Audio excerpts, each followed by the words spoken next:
We get discouraged when we don't see the short-term results, but we got to realize we're playing the long game. Like, I'm a year in sobriety right now, and I'm still in the thick of it. I'm still in recovery. Like, I'm not cured. I'm not fixed. Now I'm aiming towards my second year. I have my second year in mind, and hopefully my third and fifth year and seventh year and 10th year. Like, I don't want to ever go back to that life.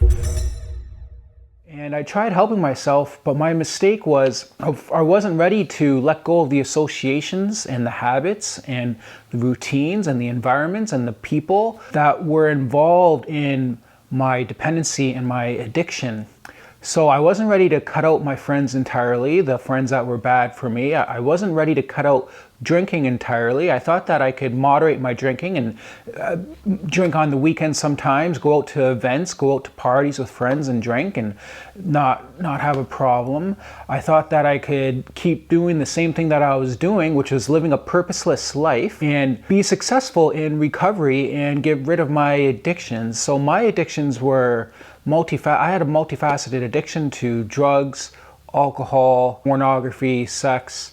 And my problem was I would remove the substance, but I wasn't replacing it with something greater, and I didn't have anything to really live for. So really the alcohol, the drugs, and the porn was filling a void in me that when I removed these things, the void was still there. And when the void is still there, it feels painful, especially in sobriety, when we take away our panacea, when we take away our medication, because that's what we're doing when we're that severely addicted, when we're in that severe level of substance addiction and substance abuse, we are numbing the pain of our everyday existence, whether it's from trauma, whether it's from sorrow, grief, whether it's from abuse, from hurt. Maybe we just can't handle the world. Maybe the pressure has gotten to us. Maybe we're isolated. Maybe we don't have a network to support us. We don't have friends. We don't have families. We don't have higher role models. We don't have mentors. We don't have people who are in our corner. So why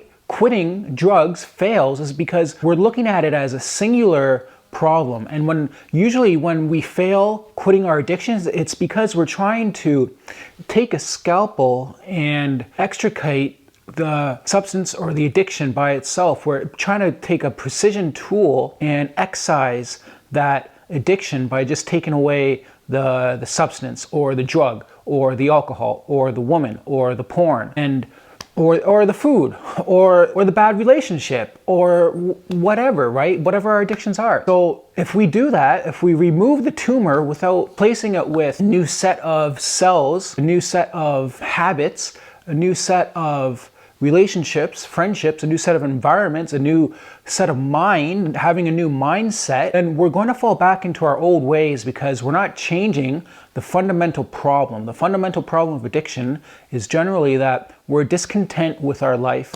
and what we're doing is not in alignment with our authentic purpose in life. So when quitting addictions fail, when quitting drugs fails, it's because we're not looking at it as complex whole, a whole comprised of whole parts. We're generally, when we fail, it's because we're looking at a subpart, one part of that whole, and we think that by tackling that one subpart, we're going to tackle the whole problem of addiction. That's not how it works. How successful addiction recovery works is by recognizing that it's a multifaceted problem, that we have to incorporate a social network, friends, family, fellowship, something outside of ourselves so that we can sound our thoughts and our problems and our ideas and our plans off of to see whether we've got a harebrained idea or whether we're thinking in a good direction. Second is we need to be replacing our addictions and our substances with better habits. We have to find our life purpose. We have to find something to live for. And that could be a passion, that could be living for a family member, that could be living for a son, or children, or it could be living for our grandparents, it could be living for ourselves so that we can have kids in the future, for building that family, for building that future. And that takes time, that takes effort in finding our purpose. So having a passion, having a creative pursuit. Maybe we're building something, maybe we're working on something, maybe we're designing something, maybe we're helping others, maybe we're giving back to the community around us. And whatever it is, it's something that's outside of ourselves that we can see results in and have courage to be part of. So having habits, having passion, having fellowship, having friends, all these things are important to successful recovery. And if we're not looking at it as a multifaceted whole. If we're not taking care of our mental health, our emotional health, our physical health, exercise is important. Having daily exercise, for me, exercise helps regulate my mood. Everything else comes secondary. All the benefits of exercise after that are secondary benefits to me. Exercise and meditation both regulate my mood and my mental state. So meditation and exercise are both somewhat painful processes because it takes a long time to see results from exercise and meditation. In meditation, I have to sit there for 30 minutes with my eyes closed, trying to cultivate space between thoughts. And when I go exercising, I strength train for 45 minutes to an hour and 20 minutes. And it's painful, right? I'm feeling the burn from the weights and the progressive overload, and I'm seeing incremental gains to my muscle mass over a long period of time. Like I'm on a 3-month bulk right now, and I don't know whether to stop bulking or to continue bulking for another 3 months. And I see the gains, but the gains are incremental. They're small. They're there. I'm seeing the strength gains as well, but it's week by week. It's not day by day.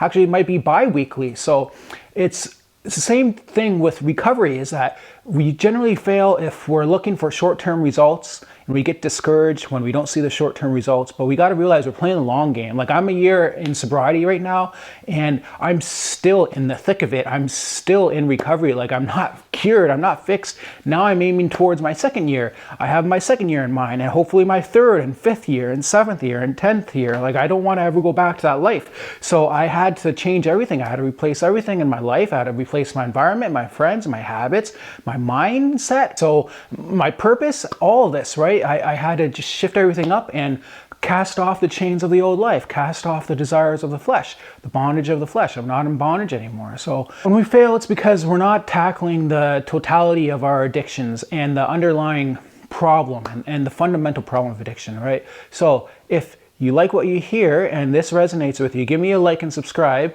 and check out this video for more.